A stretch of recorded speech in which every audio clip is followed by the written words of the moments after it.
Okay, I think I see our guest on the screen. So we're going to get started on time since we're starting with a guest today. That's all right.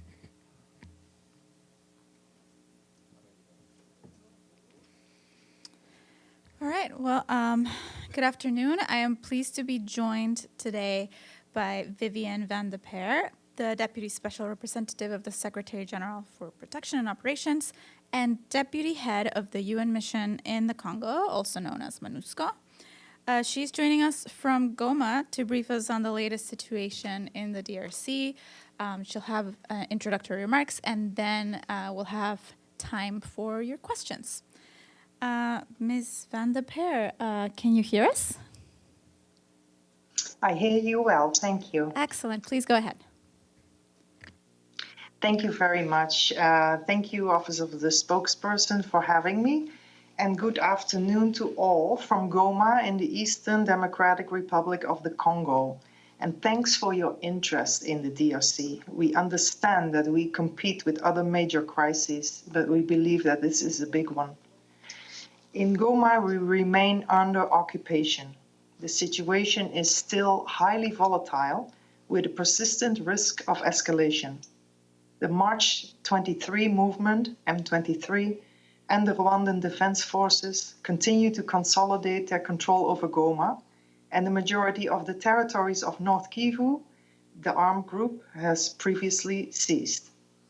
All exit routes from Goma are under their control, and the airport, also under M23 control, is closed until further notice. The escalating violence has led to immense human suffering, displacement, and a growing humanitarian crisis. Monusco thus operates in a very challenging environment. Mission's key infrastructure in Goma are overwhelmed, with both UN personnel and Congolese seeking shelter within our premises. However, our facilities were neither designed nor staffed for large-scale, long-term accommodations. The pressure on critical resources, such as water, food, sanitation, and shelter, is growing. Despite these obstacles, Monusco continues to protect UN personnel and shelter vulnerable populations under international humanitarian law. Non-critical UN international and national staff have been relocated, while critical Monusco and humanitarian personnel stay to provide protection and aid. The situation in South Kivu is also particularly concerning, with heavy fighting reported along the main route between Kinyezire and Nyabibwe. In Bukavu, tensions are rising as the M23 moves closer, just 50 kilometers north of the city. Just as a way of background, and as requested by the Security Council, Monusco no longer has a presence in South Kivu. While the 4 February unilateral ceasefire announced by the M23 offers assurances that Bukavu will not be taken, we are gravely concerned for Kavumu Airport, which is critical for ongoing civilian and humanitarian use around South Kivu. Losing both the Goma and the Kavumu airports in the midst of an ongoing humanitarian and IDP crisis will be untenable for the populations of both North and South Kivu. Military action alone cannot resolve this conflict. The situation in Eastern DRC is no longer limited to North Kivu and poses a clear threat to the stability of the DRC and the region as a whole. Monusco leadership is also actively engaging on the political front to push for peace and stability. It is imperative that all parties cease hostilities and commit to political dialogue. The resumption of the Luanda process is urgently needed to prevent further hostilities. We welcome the announcement of a joint summit between the South African Development Community, SADC, and the East African Community, EAC, in Dar es Salaam on 7 and 8 February. The upcoming AU Summit, African Union Summit, is an important opportunity to chart a way forward that seeks to preserve and, if possible, build on the substantial gains made by the Luanda and Nairobi processes. One of the known peacekeeping principles is that any peacekeeping mission, including Monusco, cannot effectively fulfill its mandate without a viable regional political process, and this crisis has once again demonstrated that.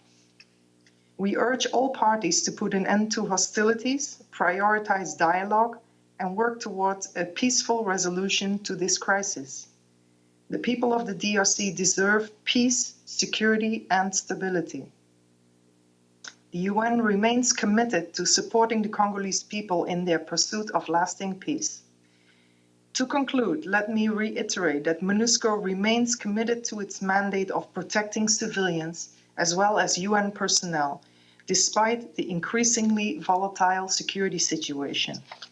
The mission continues to protect vulnerable populations seeking refuge within its premises, support demining efforts, including removing unexploded ordnance, UXO, and other remnants of war, engage with regional leaders and international partners to prevent further escalation, support political and diplomatic efforts to revive peace initiatives, enhance protection for human rights defenders and civil society organizations, and it conducts patrols in Goma to assess the damage, to resupply key positions, and help ensure safe humanitarian access.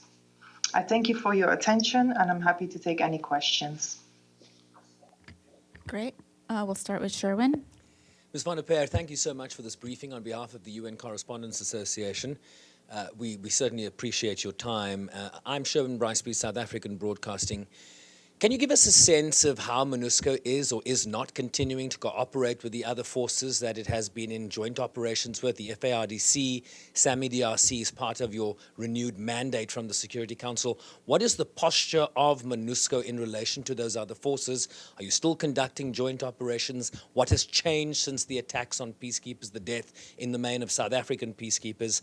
And of course, the Security Council is considering a new draft resolution on this escalation in Eastern Congo. What are the asks you have of the Council? What do you want to see in that resolution as key issues of importance? Thank you.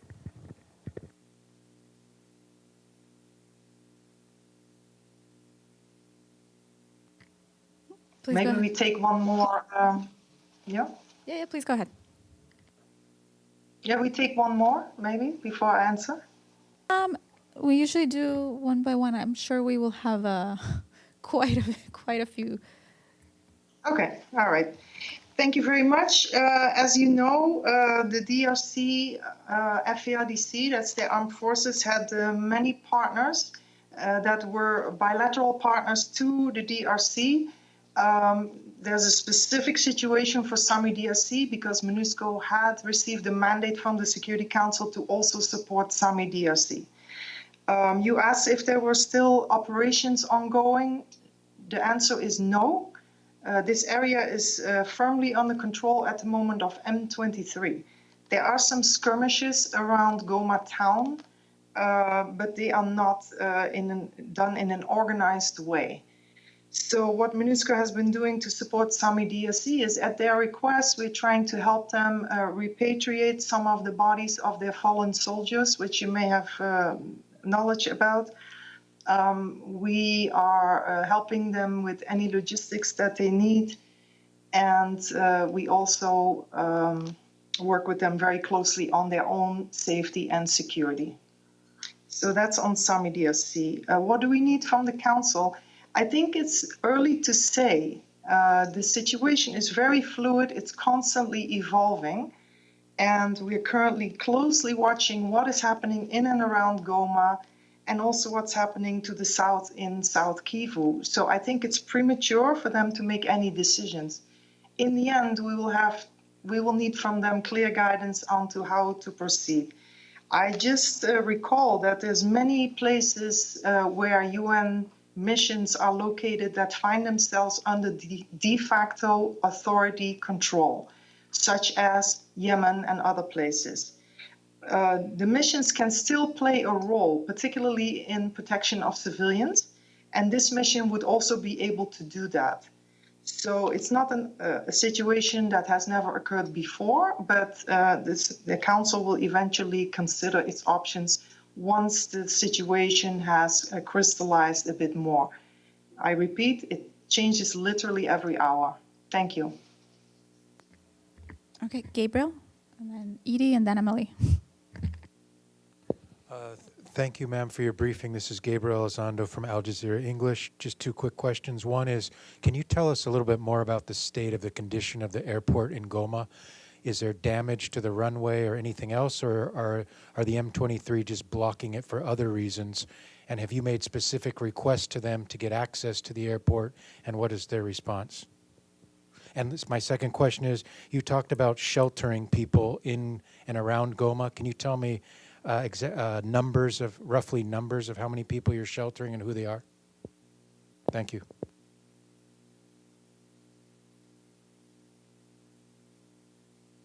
Thank you very much. The state of the airport is that it's been damaged in the fighting.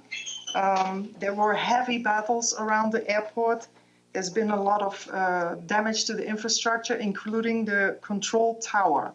We have offered our support to help reopen the airport. We have offered to help with removing UXO. M23 has stated that they do not need our help and they can do it themselves. Meanwhile, we have not really been allowed access into the airport, so we can see it from outside, but we have not been able to do a detailed assessment because M23 says that they have it under control.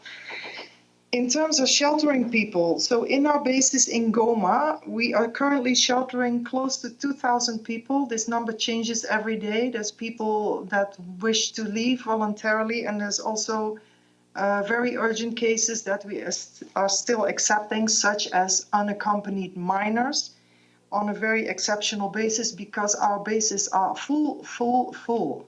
We cannot handle any more people.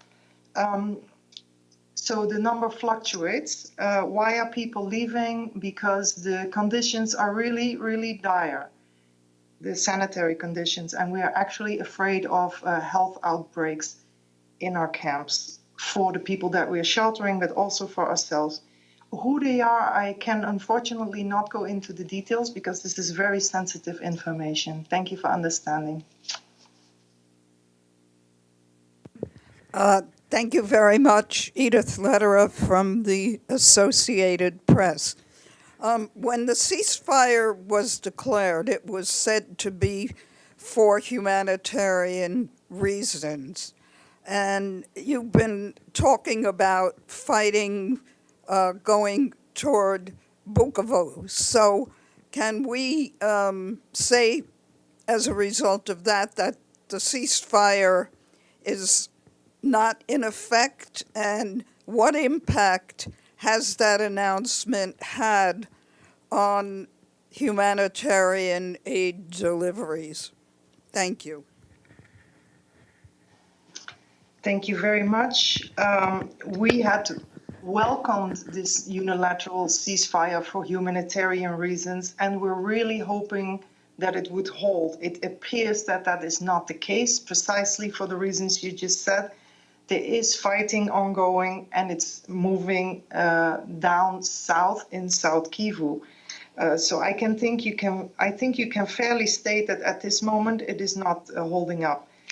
The impact that has on humanitarian supplies would be as catastrophic as it has been in Goma if the airport is no longer operational. So some of our top priorities are the airport in Goma needs to be operational so we can bring in aid, and the airport in South Kivu, Kavumu, also needs to be operational.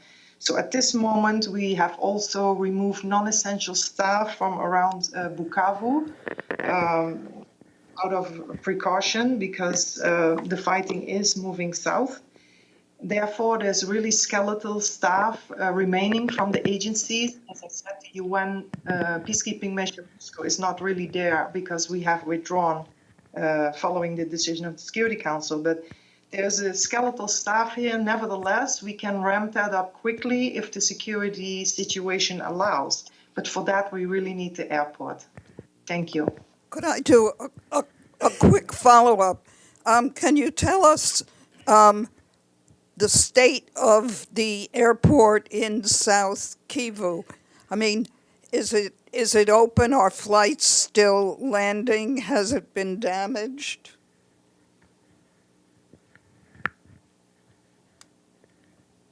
To my knowledge, it has not been damaged. As you know, it is no longer Monusco that is at the airport. So I can't tell you with precision the state of it, if it's open right now or not. I would have to defer on that question. Thank you. Emily, and then Sharon again. Thank you. Amélie Bottelier from AFP News Agency. You said Goma is under occupation. Can you describe a little bit more the situation in Goma? How much the city have been damaged or not by the fightings leading to the control of the city by the M23? And a few days ago, a first evaluation, a first assessment by UN and partners said that there were at least 700 people killed during the offensive of the M23 to take control of the city. Do you have any new assessment? Thank you. Thank you. To start with the last question, yes, our latest assessment, and these numbers come from the country team who are actually actively helping the M23 collect bodies and give them as decent a burial as they can manage, is that so far 2,000 bodies have been collected from the Goma streets in recent days, and 900 bodies remain in the morgues of the Goma hospitals. We do not think that that number would not go up. We expect this number to go up. And there's still many decomposing bodies in certain areas. So the World Health Organization is really worried about what kind of epidemic outbreaks that can contribute to. If one goes around Goma, it is relatively calm right now compared to the 2 days of fighting that we saw during the Battle of Goma, which has caused a lot of damage, but it's in the process of being addressed step by step. So if one were to walk around in Goma at this moment, you will see that the markets are open again. Prices, however, have increased, have doubled, have increased by 100% in the last couple of days, which is an additional challenge for the population. We are also worried about ethnically motivated violence. We have at least documented one lynching at an IDP site. We have also reports that many of the IDP sites to the north of Goma are now empty. The IDPs have either moved and taken their belongings, or they have been encouraged to move. We are not quite sure now which one it is. Those IDP sites are now fully dismantled and there's nothing left there. So Monusco is moving around Goma, but it's mainly to resupply its own bases. This is allowed, if I can use that word, by the M23, but we're not doing patrols necessarily. Those are not allowed. Any movement we have to announce 48 hours in advance. So we are not able to achieve our POC, our protection of civilians mandate, outside of our bases right now. We are, as I mentioned, doing them inside our bases with 2,000 people inside, but outside we are unable to do so at this moment. I also have to point out that the partners, the humanitarian partners, are also suffering from the stop work order due to the US aid funding from the side of the USA is hampering their operations, or will be hampering their operations. Thank you. Okay, I think Emily has a follow-up. Yeah, just a quick follow-up on the number, just to be sure that I understood correctly. The 2,000, I'm sorry about the gruesome math. You said 2,000 bodies recovered in the streets in the last few days. Is that in addition to the 700 that were mentioned a few days ago? And the 900 in the morgue, they are included in the 2,000 recovered in the street, right, or not? No, ma'am. Unfortunately, the 2,000 plus 900 is the total number at this moment, but that includes the 700 that we had initially counted. Thank you. Okay, I'm trying to go in the order I see the hands. So we'll go back to Sherwin, then Pam, then Michelle. Sherwin again from SABC. Rwanda's president, in an interview with CNN the other day, 2 days ago, said he didn't know if Rwandan forces were in eastern Congo. We know that there have been various experts' reports. What is your position? Have you seen them? Do you know where the Rwandan forces are in relation to M23? Is there a distinction that the UN has been able to draw between the different forces? What can you say about those comments that he doesn't know that Rwandan forces are in eastern Congo? Thank you. They are here. I can't give you numbers or locations or anything because, as I said, our movement is restricted. So we cannot go out and verify these things firsthand. But when we move around, yes, they are here. So, yeah, that's all I can say about that. I have a quick update on the airport, on Kavumu Airport. It is only used for military purposes now. It's the FARDC using it for their military helicopters. And the M23, as we are speaking, is approximately 50 kilometers north of it. Thank you. Thank you. Pam? Thank you so much for the briefing, and stay safe. My question is about the gruesome raping and burning of women at the prison break. Can you give more information about that? Was that because M23 was coming into the city, or did it have something to do with the rebels? And has there been anything filed about this in terms of genocide or human rights abuses on this prison break? I know it's very recent, but thank you. Thank you. This information was released by a statement from our human rights colleagues. They have been unable to verify firsthand all the numbers and exactly what transpired, again, because of the situation in Goma, which makes it very difficult for us to go out and move around. So what caused it, we don't know. I can just recall that we had an outbreak of violence in a prison in Kinshasa not long ago. I think it was October or September, August or September. So that was definitely not linked to M23. So I really can't tell right now. I can tell you that M23 had indicated that they were very worried about the criminals that were now roaming the streets of Goma. And they had actually at one point asked the mission to help track them down, but that was in the beginning days and that has not come up any further. So I can't answer that authoritatively at this point. Thank you. Michelle? Thank you. Michelle Nichols from Reuters. I just wanted to follow up on what you said about the US aid pause. You mentioned that some humanitarian partners were being hindered, suffering as a result of this. Can you elaborate on that? What kind of programs are being affected? Has the UN received any stop work orders for work in that area as well? Anything you can tell us would be appreciated. Thanks.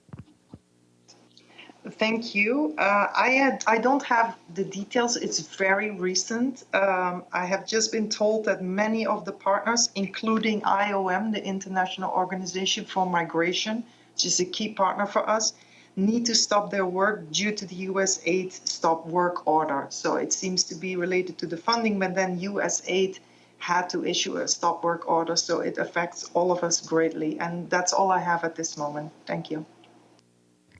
Okay, Abdelhamid, and then a follow-up from Gabriel. Thank you for the briefing. My name is Abdelhamid Sayam from the Arabic daily Al-Quds Al-Arabi. My question is maybe about kind of background. I mean, a country of the second largest country in Africa with over 110 million people.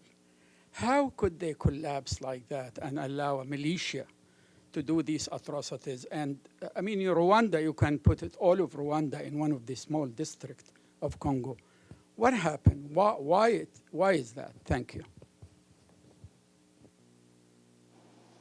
Thank you. I recall that the east of the Congo has been in conflict for a very, very long time, despite all the efforts and all the rounds of negotiations and agreements, etc.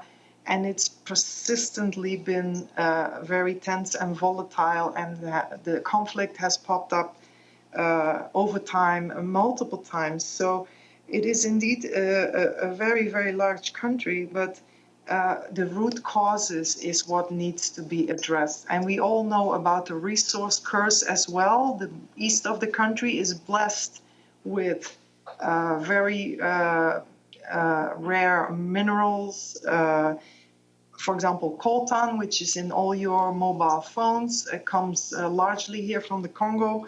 So we have on the one hand a resource curse, we have on the other hand, we have root causes, poverty, ethnic tensions, we have the unresolved tail end of the 1994 genocide in Rwanda. So there are many, many, many causes, and it needs to be addressed for once and for all, because this country cannot go on like this. The population can't be caught in these continuing cycles of violence. We really need a political solution, and we need a negotiated, mediated solution between DRC, its armed groups, of which there are still over 100 in the DRC, its neighbors, so as to protect the population. Thank you, and I'm mindful of the time, so Gabriel, you get the last question. Thank you so much. This is Gabriel Elizondo again for a quick follow-up. Thank you, Ms. Van de Perre. I just want to follow up on one thing is we are being told that the M23 has told NGOs working in and around Goma, areas they control, that they should stop their work, and that also journalists in areas controlled by the M23 are not free to do their journalism work. Can you speak to any of that? Can you confirm any of that at all from your experience? Thank you. Thank you. Can I just clarify the first part? You said that NGOs should or should not stop their work? Should stop their work, reportedly. Okay. I would suggest that this is a function of whether the work that they are doing is useful to the M23 or not. And the same goes for journalists. I have met here in Goma with journalists that managed to be here, but I think it's a matter of whether they perceive them as an ally or not. So we have reports that M23 in the city of Goma is going around and trying to determine who's on whose side, and very worrying reports. We don't have the details or the magnitude of it yet, but yes, I have some indication that there is a level of harassment ongoing, but I can't give you the magnitude or how it will develop. Thank you so much. So we're going to conclude here, and thank you so much, Ms. Van de Perre. As you can see, there's a lot of interest from our journalists over here, so thank you for coming to talk to us. Thank you, and I'm grateful for your interest. Bye. Thanks, everyone, and Stefan will be with you in just a few minutes.